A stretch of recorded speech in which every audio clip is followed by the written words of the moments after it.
What's going on, everybody? College Lefty Gaming, and in this video I have for you guys a game of ranked seasons from the live stream over on Twitch. I hope you guys enjoy. Alright, so this guy's team is pretty good. He had Immortal Mike Trout, Immortal Yogi Berra. He also had a good amount of power in there, and Javier by his finest, Bryce Harper, Steve Pierce, Yelich, Donaldson, his creative player. All very good cards. And he's got that postseason David Price on the mound, so he definitely has some budget pitchers. Bob Gibson is my number 3, so that's David Price is his number 3 pitcher, which isn't bad. That David Price is pretty effective for being a late end game card that was introduced in this game through that postseason program. Definitely a viable card to use. As the opponent leads off the game with Mike Trout getting a base hit, you just can't double him up there. That's a play right there that just explains why Mike Trout's so good. If he could have probably stole second there, and then that would have got him to third. Just changes the game a little bit. But anyway, later on, the speed changes the game. But Ted Williams is able to track this ball down. He's definitely getting to third base on that one. I thought he might even have been able to get to home. My creative player does have a pretty good arm there, and I think he would have thrown him out. But it would have been a close play. I mean, nonetheless. Anyway, there I kind of hung a pitch there. Bryce Harper could have definitely hit that home run and took a 2-0 lead. I thought that was a hanging pitch, very hittable. But the opponent might have just got on top of it. I got lucky with that one.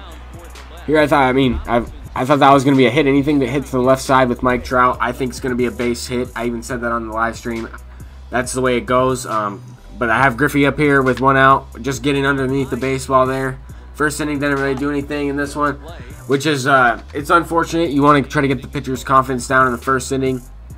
And on the flip side of it, I have Immortal Bob Gibson on the mound here, and I'm trying to get his pitch confidence up on individual pitches that I'm throwing. If I'm able to get good feedback and get some outs on certain pitches, then his pitch confidence is going to go up. I'm going to be able to locate those pitches a little bit better. And with the way I've been pitching, I definitely could use that. So here we have Babe Ruth up at the plate. And I kind of got under that one. I didn't think that one was going to go out, but it was a no-doubter. I'm wondering if the pitcher's feedback was off on that one or not, because I don't think the PCI was quite on that one all the way. I could be wrong. It just looked a little off to me. That one I felt like I was more on. It doesn't leave the yard. It goes for a double, but I just felt like I was a little bit more on that pitch. I'm not sure about it, but I was able to extend it into a triple. It was against the shift, that's why, but I felt like some of these balls were hit a little bit better than others, and I was able to get rewarded in this game a lot more, because as I'm ripping a base hit there, Ted Williams. The first game I played on this stream was horrible. I looked lost at the plate, and then all of a sudden I started to turn it around a little bit. If you didn't watch the previous video, I faced a couple knuckleballers. This was all from the stream yesterday. Figured I would divide it up into a couple videos, because I wasn't able to live stream today, only because I had been focusing on some of the stuff I was trying to submit for my school. Once again, this is the last week, or this week and like the beginning of next week is my last weeks of the semester. I'm just trying to finish up everything, and some unexpected stuff happened with that, so I needed to take care of some stuff today, as far as paperwork and everything like that. So just want to inform you guys with what I was doing and everything like that. That's why I didn't live stream over there, but I wanted to give you guys this video. Even if it is a little bit later at night, I wanted to get this video out for you guys. I was squaring up the ball pretty well in this game. The wind was blowing out. It has been blowing out quite often at this field, and if it wasn't blowing out, it seems like the ball still carries, and it was only blowing in a few miles an hour. Now, I know that's not going to be the same for everything, and I can't just assume that, but for whatever reason, this field as the home field wasn't bad for a few streams, and it's been that way for a while.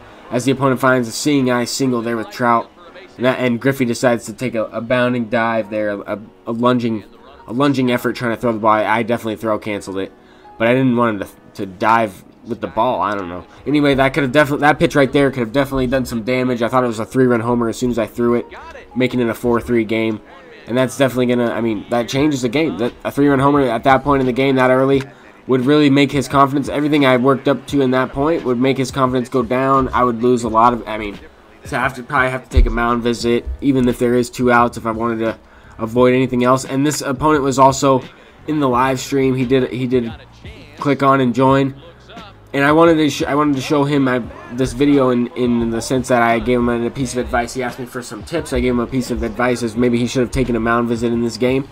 It might have helped a little bit with the pitcher's confidence. I don't know if he did that.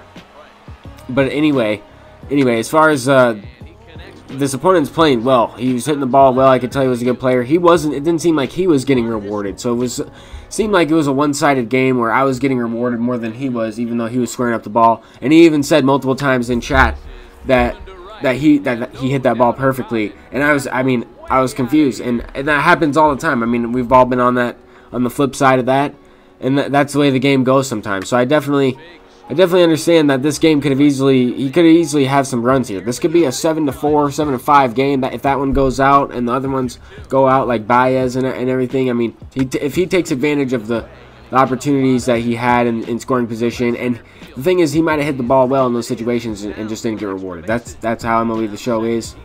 Here I was almost able to get him on this back pick. I thought I did get him, but he was able to get him safely there. Guy on second base with a leadoff double. And right there, he's going to try to chip away. Bryce Harper could have started the inning off with a home run. He just hit one foul, which I definitely hung the pitch. And then here's Josh Donaldson, who I haven't really faced that often. Not many people use him, but I mean, this late in the year with all the content that we have, I don't expect too many people to. But he still has good power on both sides, so he's not a bad card there. And he has a great swing. So there he's kind of a similar swing to Jose Bautista, but he hit one to third base there. I'm surprised Babe Ruth made that play on that sliding diving play, but anyway, we're kind of moving along this game pretty quickly. The opponent's hitting the ball hard, just right to me. I've been in that situation many times. That ball is hit well with Trout, just right to me, and that happens. A creative player makes the play, and there I was early on that pitch. I mean, you could see I went out, barrel on the bat, was out in front of it, pulled it. It was kind of an outside pitch, but the PCI was on it. I was early. That wasn't the feedback there. That was from this at bat and Ted Williams, and there, I mean, that one was hit. I was definitely under it, but it might have been hit a little bit better, or what you want to do with the baseball there, and the ball didn't go anywhere. So just a quick example, just another example of, I don't know if I squared that one up. The PCI was unavailable since there was 2 outs there. But we're moving on to the 6th inning, and 8-0. The creative player almost makes this play, which, I mean, right there, that he needs every base runner he can get. But I just wanted to show you guys how good the creative player is. He kind of makes that play. That was on the opposite side of the second base bag, in second base territory, making that play there with 81 speed, and it was a close play there. That could have easily been sent out to the gap. It looked like he was right on it. I don't know. I thought I got away with some of these pitches in this game. I know I've been saying that a little bit, but I definitely felt that I got away with some of these, and I don't believe that this should be a shutout. And there it is.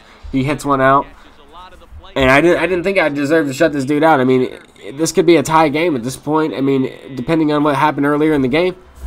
Depending on how I was able to manage the game, but at this point I still have Bob Gibson. Who knows if that would be the case?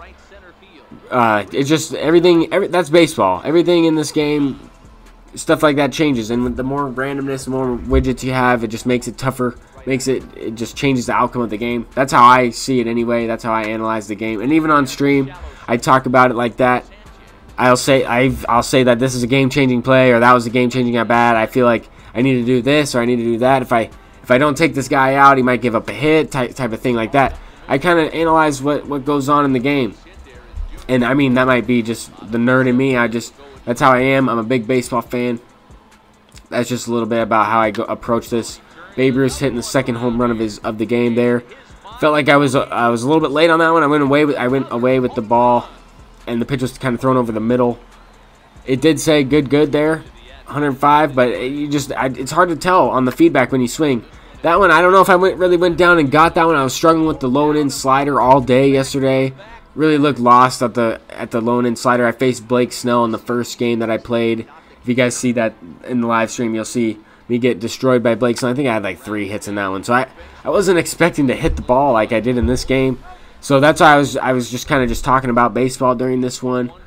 Got off on a little bit of a tangent in the live stream. Figured I would just stick to the same topic in the video, right? I didn't have the live commentary though. I could definitely add that, but because we've been talking about music and stuff like that, I don't want to have any copyrighted content in my gameplay when I do these highlight videos. But we're in the 9th inning here, down to the last out. He has the finest Christian Yelich up at the plate here. And I never really looked at this card's stats. His stats are really good. I would actually like to get that card if I can. But he hits one, flies out to right field. That could have been a home run. And what a great game by the opponent there. He had a great record, and I just somehow stayed locked in throughout the game and was hitting a little bit. But until next time, guys, peace out.